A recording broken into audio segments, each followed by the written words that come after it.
E haraputi hia nei, e te kawia na hera. Tukua te whakamoe me ti, ki a ihu. E tu ana I runga I te ahu, rewa tabu. I ngā mana o te whenua nei tēnā koutou. Greetings to the Indigenous people of this land.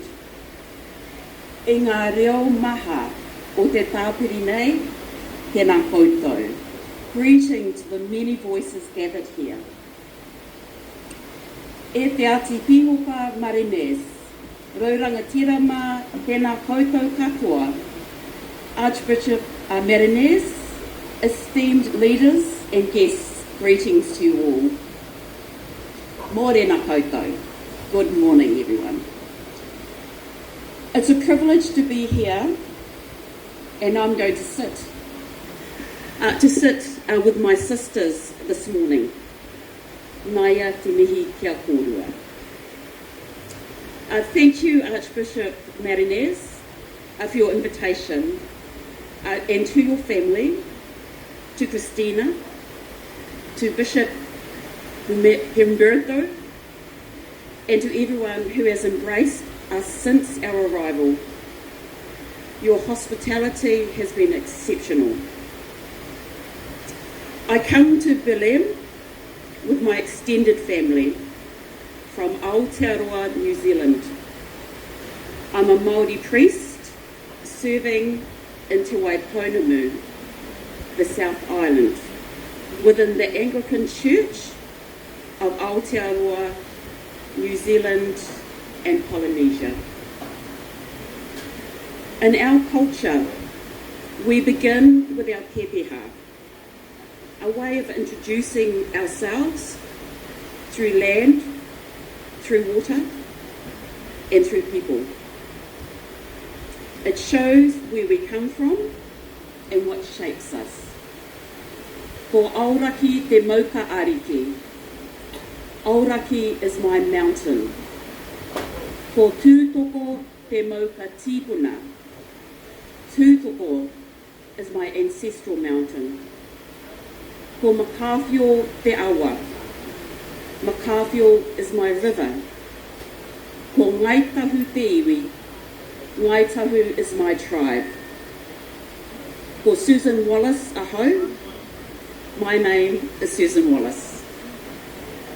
I serve on the tribal council of my people, Ngaitahu, the principal tribe of Te Waiponamu, the South Island.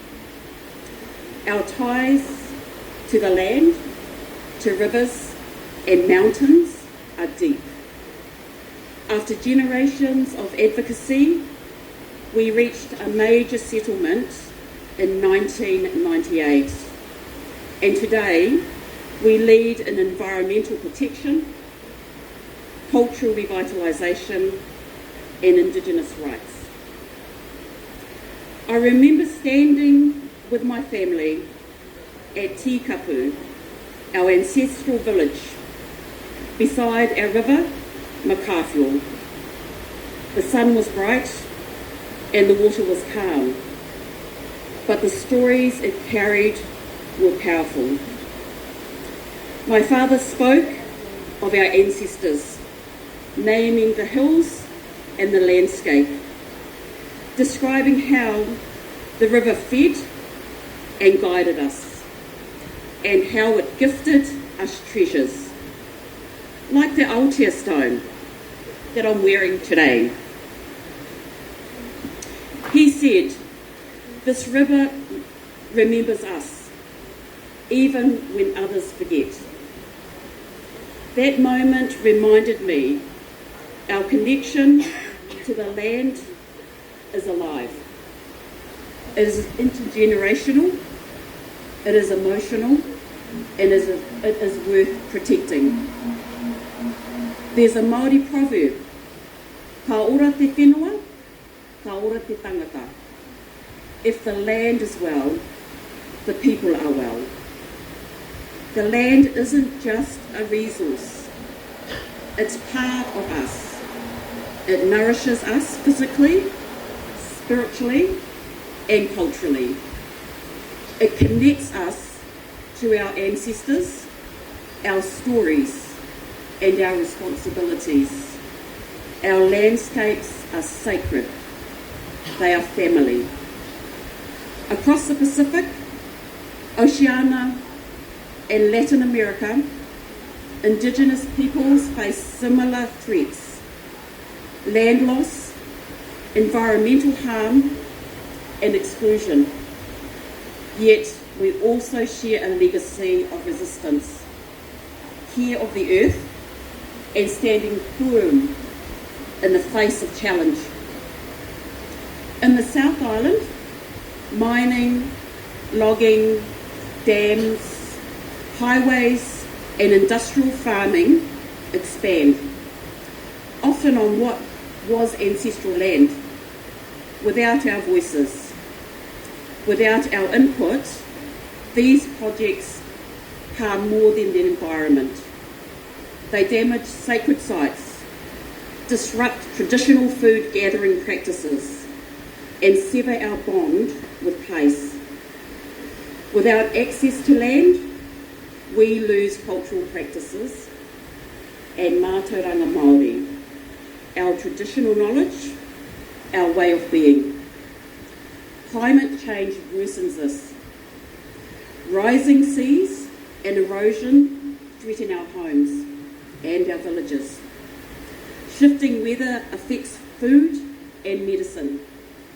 Floods damage ecosystems, vital to our survival and our culture.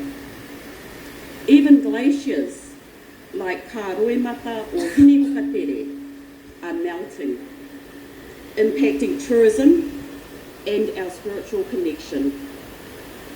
For Māori, land and sea are living ancestors. Pollution and warming waters are not just scientific issues. They're emotional and spiritual losses.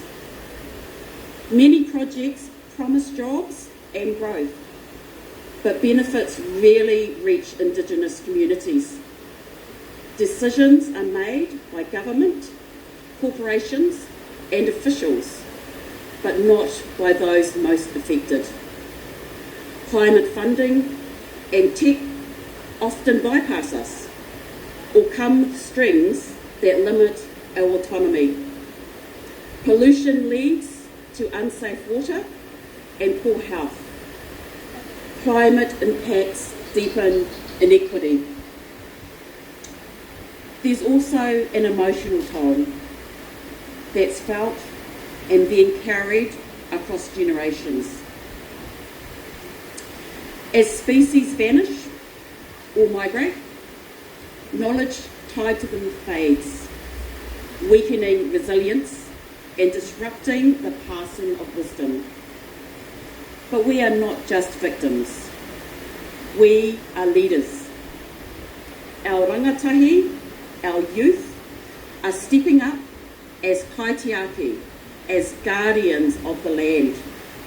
They're learning old ways and creating new ways, keeping our knowledge alive.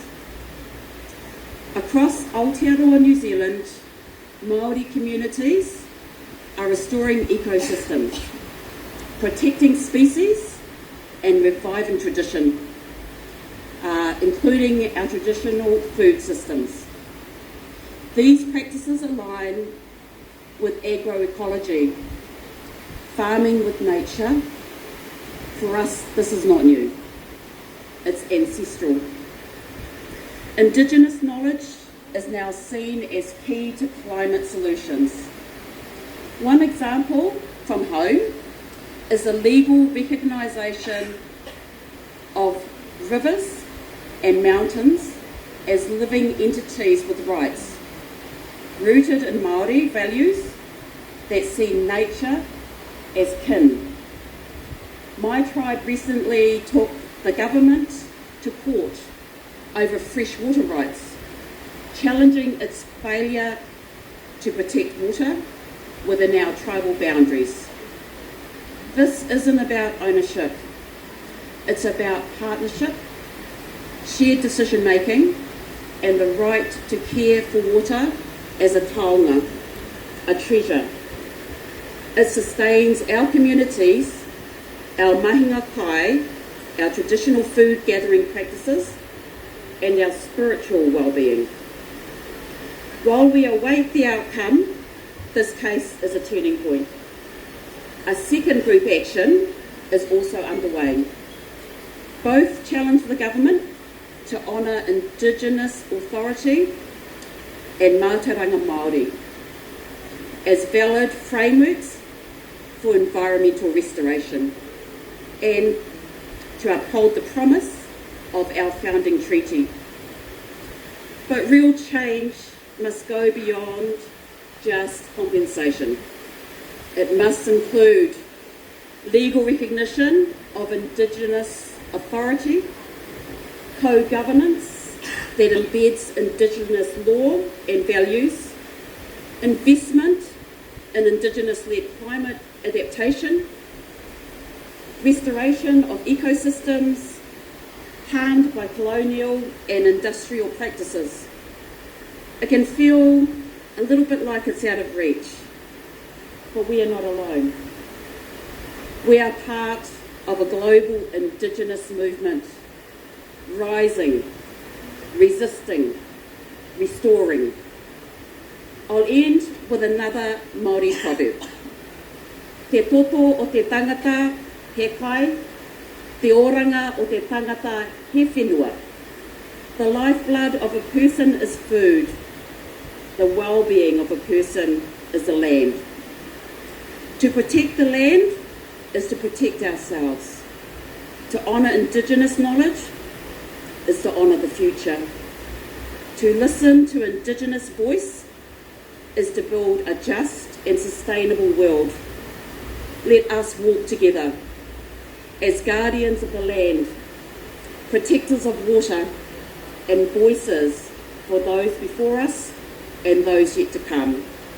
Nō reira, nei te mihi atu kia koutou katoa. Thank you very much.